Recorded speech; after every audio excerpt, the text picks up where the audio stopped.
بادشاہ ایک درویش کے پاس گیا جو کسی خاص ورد میں مصروف تھا۔ بادشاہ نے اس درویش سے اس ورد کی بابت دریافت کیا تو درویش نے بتایا یہ ورد ایک خاص مقصد کے لیے متحرک کرتا ہے۔ بادشاہ نے درویش سے کہا مجھے بھی اس ورد کی تعلیم دو، تو درویش نے کہا کہ میں ایسا نہیں کر سکتا۔ بادشاہ یہ سن کر وہاں سے غصے میں رخصت ہوا اور اس نے اسی درویش کو اپنے دربار میں بلایا اور اس کو کہنے لگا کہ میں نے تیرا ورد کسی اور سے سیکھ تو لیا ہے، لیکن جس عمل کا تو نے ذکر کیا تھا وہ عمل میرا پورا نہیں ہو رہا۔ اب تو مجھے بتا کہ ایسا کیوں ہے اور اس کا حل کیا ہے، یعنی میں اس ورد کو پڑھنے میں کہاں غلطی کر رہا ہوں، اور اگر تو نے مجھے نہ بتایا تو سزا کے لیے تیار ہو جا۔ درویش یہ بات سن کر مسکرایا اور بادشاہ کے پاس کھڑے ہوئے سپاہی کو حکم دیا کہ وہ بادشاہ کو فوراً گرفتار کر لے۔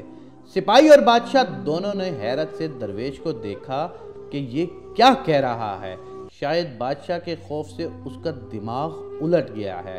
درویش نے ایک مرتبہ پھر انتہائی سخت لہجے میں سپاہی کو حکم دیا کہ وہ بادشاہ کو گرفتار کر لے، مگر سپاہی اپنی جگہ سے 1 انچ بھی نہ ہلا۔ بادشاہ کی حیرت اب شدید غصے میں بدل چکی تھی۔ بادشاہ نے جلال کے عالم میں اسی سپاہی کو حکم دیا کہ اس گستاخ کو فوری گرفتار کر لیا جائے۔ یہ سنکر شاہی دربار میں موجود تمام سپاہیوں نے اپنے نیزوں اور تلواروں کا رخ درویش کی طرف کر لیا اور اسے چاروں طرف سے گھیرے میں لے لیا۔ درویش یہ دیکھ کر مسکرایا اور بولا سن بادشاہ، جو میں نے ان سپاہیوں کو کہا اور جو تو نے ان کو کہا وہ ایک ہی حکم تھا، الفاظ اور لہجہ سب ایک تھا، لیکن میری بات سن کر ایک سپاہی بھی ہلکا سا نہ ہلا، جبکہ تو نے صرف ایک سپاہی کو حکم دیا، لیکن تیرا حکم سن کر دربار میں موجود تمام سپاہی فوراً حرکت میں آ گئے اور مجھے ایک آن میں گرفتار کر لیا۔ بس فرق حکم کا نہیں ہے بلکہ تیری اور میری حیثیت کا ہے۔ یہی سبب ہے کہ تیرے ورد پڑھنے سے کبھی عمل ظہور پذیر نہیں ہوگا، کیونکہ روحانی دنیا میں تیری حیثیت صفر ہے۔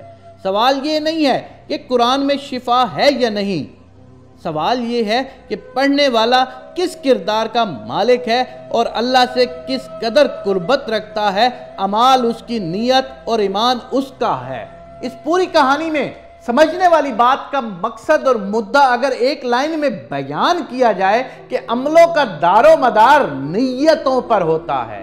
آپ کی نیت کیسی ہے، آپ کا عمل کیسا ہے، اس مراد سے آپ کو سب کچھ ملے گا۔